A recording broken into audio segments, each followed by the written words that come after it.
सामना को आसिला मंत्री पुतुरार गुंडागिरी। सुकिंदा विधायक तथा राज्य समवाय और हस्तशिल्प मंत्री प्रदीप बलसामंत पुतुरा तथा शालक पुओ रश्मिरंजन बेहुर वन विभाग कर्मचारी झगड़ा कर बेआईन भावे मोरम बोझे ट्रक छड़े नहीं एक वीडियो सोशल मीडिया रे भाइराल होबार लगी।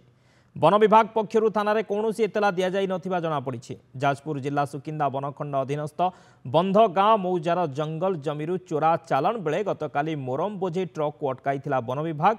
पचराउचरा बेले मंत्री प्रदीप बलसामंत पुतुरा रश्मिरंजन बेहुरा पहुंची वन विभाग कर्मचारी को नाली आखि देखाई छड़ाई नहीं मोरम बोझे ट्रक।